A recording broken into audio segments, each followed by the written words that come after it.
Então, gente, nós vamos hoje finalizar nosso conteúdo, tá? Já que semana passada eu me dei folga, tá? Hoje a gente vai dar continuidade ao término do conteúdo que ficou pendente. E aí nós vamos finalizar o nosso semestre de aula, né? Semana que vem são as provas.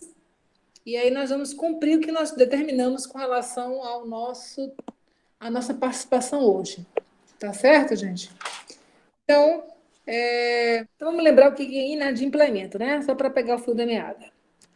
O inadimplemento é insolvência. Nós estamos estudando agora para finalizar a ementa, né? O plano de ensino, os efeitos de quem não paga, né? De quem não cumpre com a obrigação. E não cumprir não equivale somente a não pagar. Equivale a não fazer, não realizar, não executar, né? Não cobrar, enfim, tudo que é não, ele é nesse sentido aí de solvência, né? É negativo. Então, nós falamos de purgação da mora, que literalmente é quitação da dívida. Conversamos sobre isso, né? Da situação do devedor, quando o credor não aceita, o que o devedor pode fazer, o que o credor pode fazer. E nós vamos entrar em perdas e danos, conforme o colega falou. Vamos falar de juros legais, de cláusula penal de arras para encerrar, tá? Então, quando eu falo, gente, de inadimplência, vou botar aqui, ó, inadimplência é a continuação, inadimplência no chat, ó. Inadimplência, né? Inadimplência das obrigações, né? Quando eu falo inadimplência, estou falando de insolvência, de não cumprimento, ok? E aí nós temos efeitos dessa inadimplência. Esgotar todos os meios possíveis para poder fazer com que o devedor pague e ele não faz, sem justificativa alguma, ou algo que possa fazê-lo pagar, né? Então, tem os efeitos. Aí nós vimos a questão da mora, né? São os juros moratórios. E nós vamos ver hoje a questão aqui, o 2, tá? Com a continuação, né? Nós vamos ver aqui a continuação, que são as perdas e danos, tá? Muitos credores, muitas vezes, para resolver uma situação, e sabendo que o desgaste é muito grande, para interpor uma ação judicial e buscar os prejuízos sofridos, às vezes abre mão das perdas e danos. Mas muitas vezes não dá para abrir mão, não. Né? Então, os prejuízos que o devedor, mesmo no atraso da dívida, e mesmo pagando posteriormente, faz com que o credor sofra, muitas vezes faz com que ele entre na justiça pedindo ressarcimento em busca daquela situação. E aí existe até, inclusive, um tal de perda de dano suplementar, que mesmo com a condenação judicial, o advogado entra por fora, né? Então, na mesma ação, naquele momento ali, né? Ele solicita uma indenização suplementar, porque o que ele vai receber não vai suprir os prejuízos que, por acaso, ele sofreu. Então, dos artigos 402 até o 404, parágrafo único, eles tratam dessas questões, né, das perdas e danos. Deixa eu colocar o telefone para cá, bem assim para cima, só para ver se eu consigo ler esse artigo, esse código bem aqui. Peraí. Deixa eu colocar bem aqui, assim, bem elementar. Deu. Deixa eu colocar o Vladimir aqui em pé para eu ler mais fácil. Vamos lá. Então, ele fala assim: salvo as exceções expressamente previstas em lei, as perdas e danos devidas ao credor abrangem, além do que ele efetivamente perdeu, o que razoavelmente deixou de lucrar. Tá? Ainda que a inexecução resulte de dolo do devedor, as perdas e danos só incluem os prejuízos efetivos e os lucros cessantes que ele deixou de ganhar, né? Por efeito dela, direto e imediato, sem prejuízo dos dispostos na lei processual. As perdas e danos nas obrigações de pagamento em dinheiro pagas com atualização monetária segundo índices oficiais regularmente estabelecidos, abrangendo juros, custas e honorários de advogado, sem prejuízo da pena convencional. Parágrafo único. Provado que os juros da mora não cobrem o prejuízo e não havendo pena convencional, pode o juiz conceder ao credor indenização suplementar, como eu falei anteriormente, né? Então, eu posso aqui vou colocar aqui um conceito técnico, né? Tá bom. Então, conceito de perdas e danos,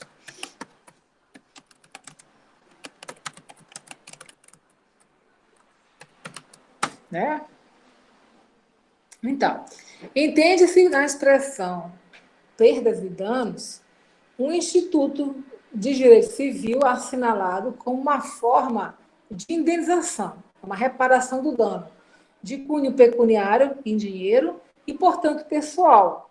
Pode ser dar o direito à indenização, intimamente ligada à responsabilização civil de um devedor pelo prejuízo patrimonial, que leva o credor a arcar quando numa obrigação incorre em inadimplência parcial, como nos casos de mora ou absoluta, quando frustra absolutamente a possibilidade de cumprimento da obrigação. Então, espera aí, que eu vou tentar copiar essa aqui para vocês, para que vocês possam ter uma ideia, pelo menos assim, a princípio do conceito teórico, né, de perda de danos, né? Colar aqui, lá vai, né? Bem, nessa linha também de raciocínio, ele bota aqui, qual é a diferença entre perdas e danos? Perdas e danos é o que? É o dano emergente, é o que ele realmente sofreu naquele momento e o que deixou de lucrar, se chama lucro cessante. Dano emergente é o efetivo prejuízo patrimonial sofrido pela vítima. É a diferença entre o seu patrimônio antes do ato. Peraí, agora sim, tá vendo aqui, pessoal? Tá. Antes do ato ilícito ou do inadimplemento contratual. E o que passou até depois. Tá? Exemplo, A tem seu carro danificado por B e precisa fazer gastos para consertá-lo. Tá? Então, está aqui a diferença entre perdas e danos. Tá?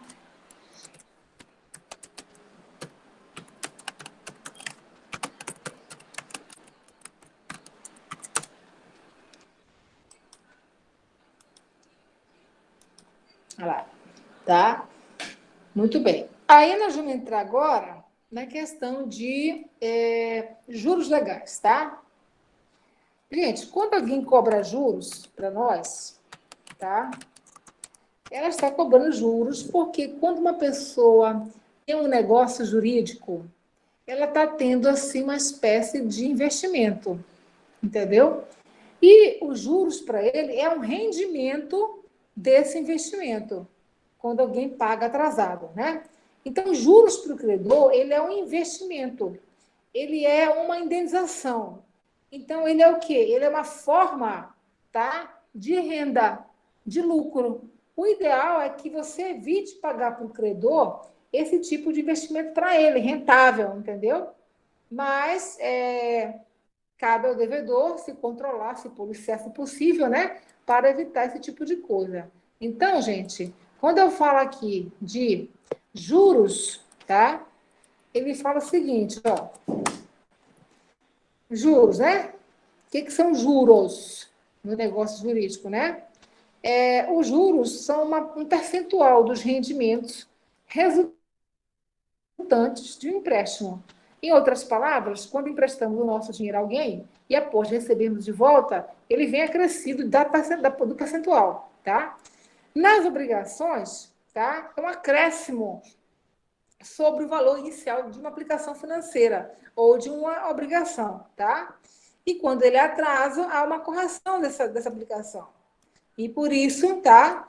Os juros é o rendimento que se obtém quando alguém não cumpre com a obrigação, tá? Aquele que tem algo para receber, aquele que tem algo para fazer e não o faz, então ele sofre essa espécie, né, de cobrança, tá? Então, eu vou colocar bem que é aquele que é devido pelo atraso no pagamento de uma dívida, tá? E aí a lei estipula um valor legal. Só que que acontece?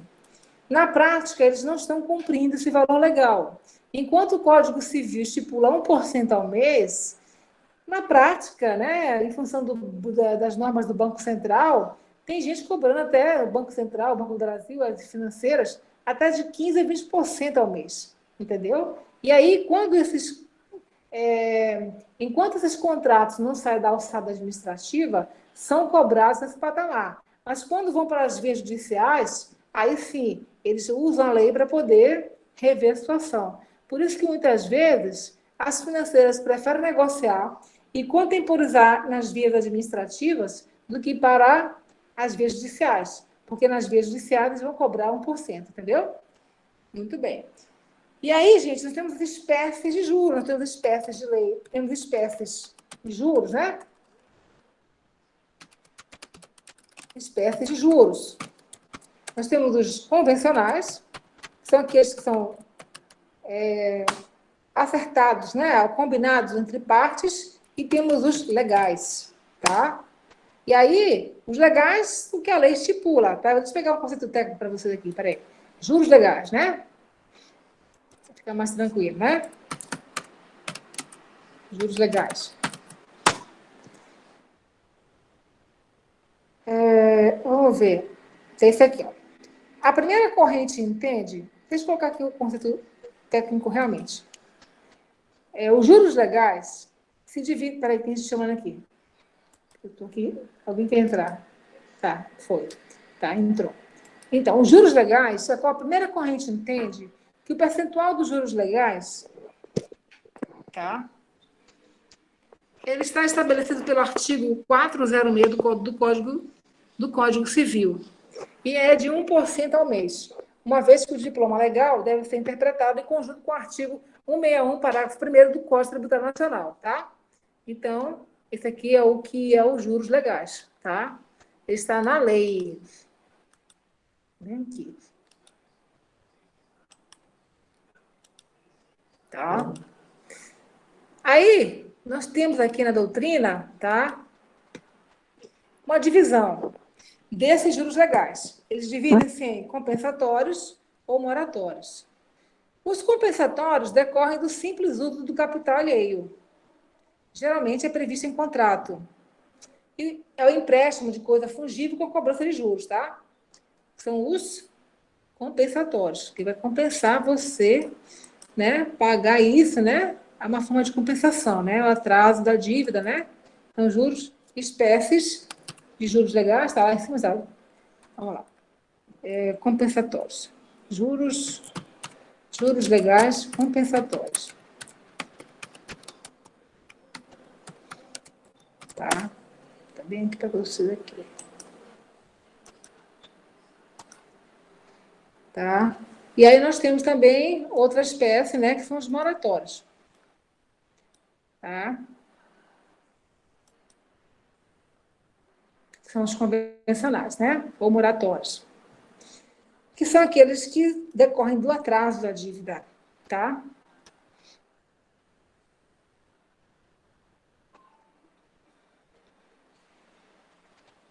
Deixa eu colocar aqui alguma coisa nesse sentido para vocês.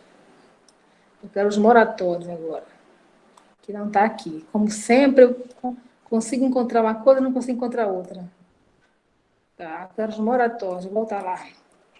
Juros moratórios.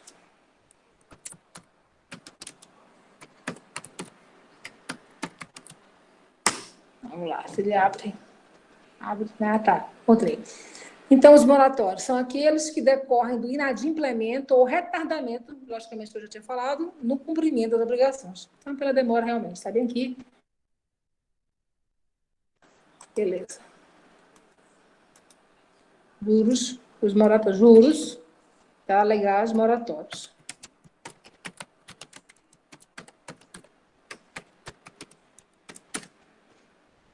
Então, nós temos que saber que juros, tá? Só beneficiam uma parte, credor, né? E nosso dinheiro não dá para pagar nada, né, gente? Tudo nós pagamos, às vezes, com juros, né? Tudo. Então, é uma benesse para o credor, né? E aí nós temos aqui o artigo 406 e 407, que fala sobre isso. Quando os juros moratórios não forem convencionados ou forem sem taxa estipulada, ou quando provierem de determinação da lei, serão fixados segundo a taxa que estiver em vigor para a mora do pagamento de impostos devidos à Fazenda Nacional, que é 1%. Aí, 407. Ainda que se não alegue prejuízo, é obrigado o devedor aos juros da mora, que se contarão, assim as dívidas em dinheiro, como as prestações de outra natureza, uma vez que lhes esteja fixado o valor pecuniário por sentença judicial, arbitramento ou acordo entre as partes. Então, isso aqui, gente, é um caso administrativo e um caso judicial, tá? E o judicial, é claro que há uma sentença, essas prestações são calculadas segundo o avaliador judicial e com os cálculos que o avaliador determinar, ok? Outro efeito da cláusula penal, né? Bem, a cláusula penal, gente, são aquelas cláusulas que existem nos contratos. Caso alguém não cumpra o que ali for estipulado, o que acontece com elas, né? Nós temos multas, nós temos sanções, nós temos várias formas de você, de alguma forma, não é prejudicar, né? Mas é um tipo de punho, entre aspas, né? Uma sançãozinha, né? Para o devedor, né? Vamos ver aqui, ou o credor, né? Vamos ver aqui cláusula penal, né? Cláusula penal nos contratos ou nas obrigações. Então, fala assim, ó.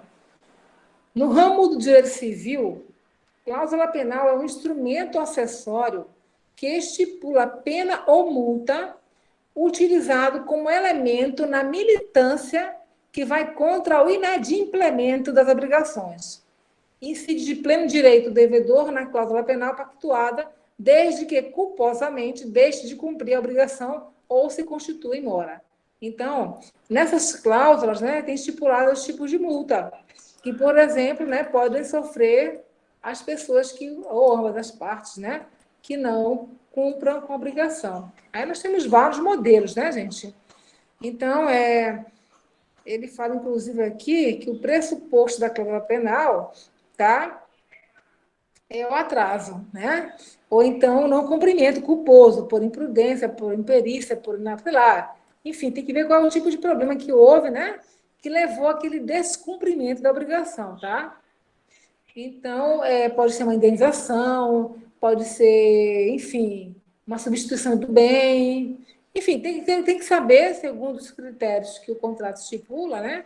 O que é denominado o valor coercitivo, né, para que a pessoa possa pagar, né, suprir aquele prejuízo, tá?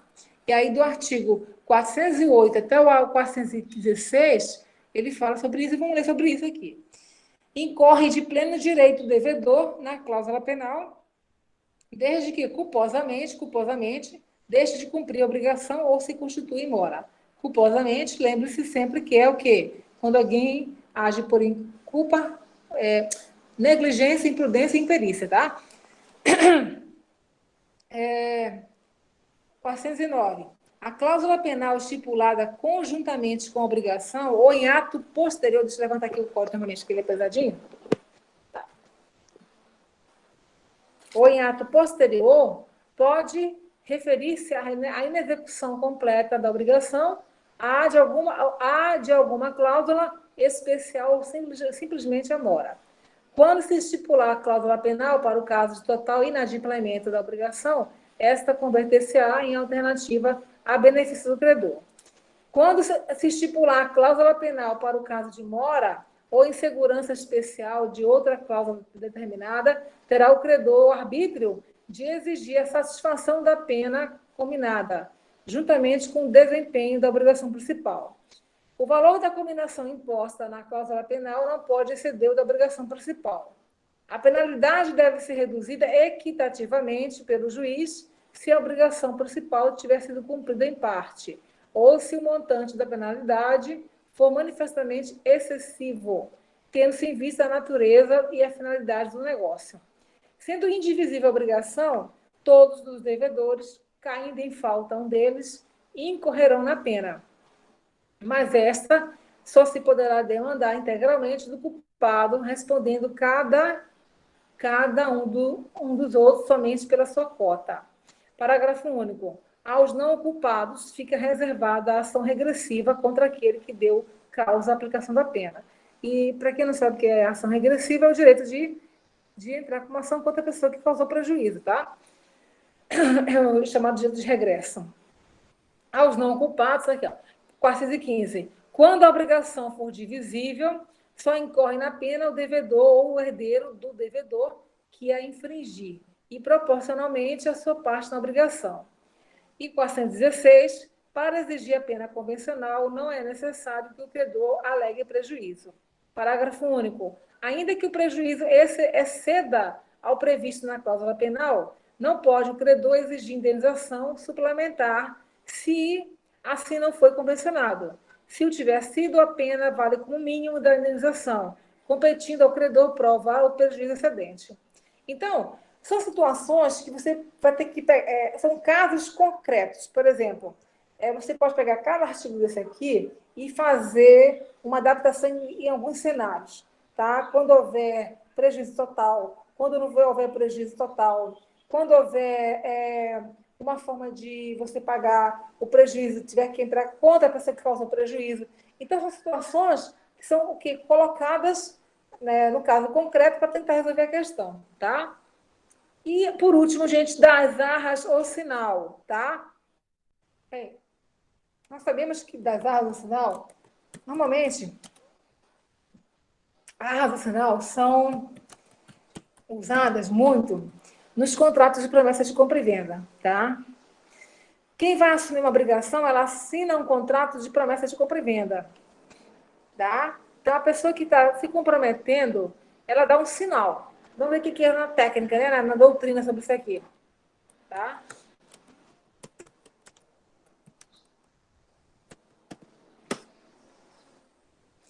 Arras ou sinal é a entrega de dinheiro ou de outro bem móvel como garantia de firmar um negócio e fazer com que o contrato seja cumprido. Tal qual, por exemplo, o penhor. É comum nos contratos de compra e venda e apresenta-se na forma de cláusula específica em que as partes estabelecem que será dado em arras ou sinal, confirmando o acordo de vantagem e princípio de pagamento, tá?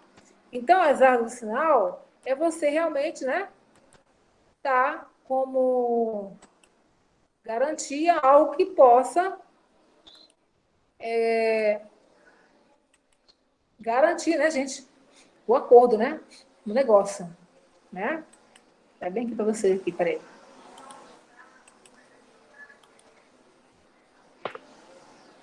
Se ele vai. Eu quero isso aqui. E quem dá esse negócio, gente, normalmente é a pessoa interessada, né? Não é quem está vendendo, é quem está comprando, quem está interessado em comprar, é óbvio, né? Então você vai dar uma arras, né? Um sinalzinho para a pessoa, né? Para garantir tal dia. Eu acho isso uma questão de sério problema isso aí, tá?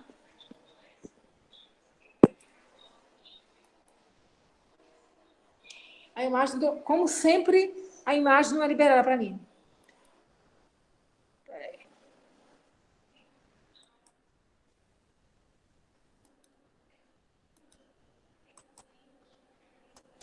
Mas tem que ser agora.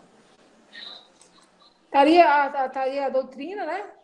E a imagem não está saindo. Vou botar uma imagem boazinha aqui, peraí.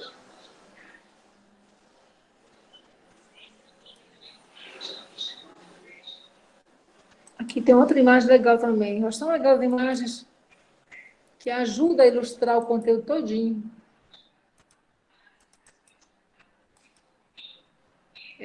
Fica só uma teoria minha, a imagem não está indo. E aí o artigo 417 até o artigo 420 do Código Civil, ele fala sobre essas arras. Vamos lá, para encerrar, né? Se por ocasião da conclusão do contrato uma parte der a outra a título de arras, dinheiro ou outro bem móvel, deverão as arras, em caso de execução, ser restituídas ou computadas na prestação devida, se do mesmo gênero da principal. Se a parte que deu as arras não executar o contrato, poderá outra tê-lo por desfeito, retendo-as. Se a execução for de quem recebeu as arras, poderá quem as deu haver o contrato por desfeito e exigir sua devolução, mais o equivalente com a transação monetária, segundo índices oficiais regularmente estabelecidos, juros e honorários de advogado. Né? A parte inocente pode pedir indenização suplementar se provar mais prejuízos, valendo as arras, tá? Valendo as arras como taxa mínima. Pode também a parte inocente exigir a execução do contrato com as perdas e danos, valendo as arras como o mínimo da indenização. Se no contrato for estipulado o direito de arrependimento para qualquer das partes, as arras ou sinal terão função unicamente indenizatória. Neste caso, quem as deu perderá-as em benefício da outra parte, e quem as recebeu devolverá-as mais equivalente. Em alguns dos casos, não haverá direito à indenização suplementar. Então, com isso, gente, dá para perceber várias situações. Agora vamos conversar aqui sobre isso aqui, tudo que a gente viu durante o curso, né? A conclusão que nós chegamos com essa matéria todinha que foi dada para vocês, nós fizemos assim, uma leitura e interpretação de todos os artigos do Código Civil. A turma foi altamente privilegiada nesse aspecto, tá? Nós conseguimos fechar na íntegra, né, com os artigos do Código Civil com relação a obrigações. E a minha leitura, desde o início, é afirmar para vocês que lá em Civil 3 serão contratos. Quem está ensinando contratos atualmente é a doutora Temis, é a professora de contratos nesse semestre, que eu não serei, será a mesma, mas é ela que está com a cadeira agora. E, como eu falo para vocês, a prestação, tá, é o fundo de pano de obrigações. E o fundo de pano de contratos é quem, gente? É obrigações. Nos contratos que vocês verão lá, é tudo isso que nós estamos vendo aqui. Só que você vai ver no documento, você vai ver nos tipos de contratos. Ela vai falar dos princípios, vai falar das espécies que tem no Código Civil, tá? E de como eles são constituídos, elaborados, fundamentais as obrigações, das cláusulas que estipulam, né? Mas vocês têm que ter na mente o seguinte: a adimplência e a inadimplência, né? O que ocorre quando são adimplentes e o que ocorre quando são inadimplentes. Ok, gente?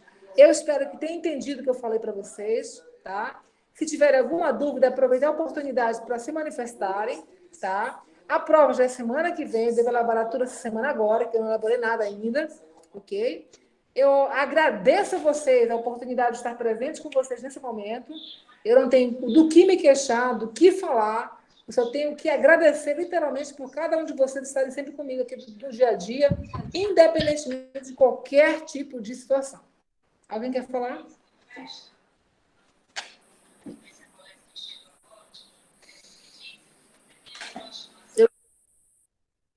Como, querido? Entendi. Quem que abriu?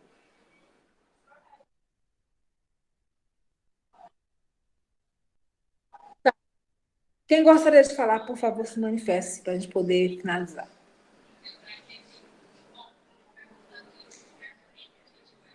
Samara se manifestou, muito obrigada, Samara. Alguém quer falar? Alguém tem uma dúvida? Alguém tem alguma coisa para falar? Por favor, aproveite o momento, é uma oportunidade muito boa para falar. Ou no direito é aquilo ali, né? Ou se cala para sempre, né? Alguém quer falar alguma coisa? Nós somos pouquinhos, tem mais pessoas, né? Mas alguém quer falar? Paulo Quezé está aí? Tá. Paulo, diga lá. Só agradecer também, professor, pelo momento junto, viu? Ok. Vai lá, Marcelo. Massafira. Stani. Bom, professora, eu tenho a agradecer por estar presente nas suas aulas quanto à metodologia de dissertar sobre os artigos, que sempre foi algo que eu gostei bastante, que foi ter a minha presença marcada nas aulas. E essa possibilidade na sua aula fico imensamente grata. Então, eu tenho a agradecer pela sua presença nas aulas. Ok, obrigada. Vamos lá. Steny, cadê você, Steny? Estou aqui, professora. É só, bem, todo mundo já falou, então dúvida não tenho. E eu só compartilho da ideia dos meus colegas de agradecer pela atenção e pelas aulas. Espero que dê tudo certo nas provas. Vamos lá. Quem tiver presente, bota a mãozinha aqui do lado direito no chat, entendeu? Presente, presente, presente, tá?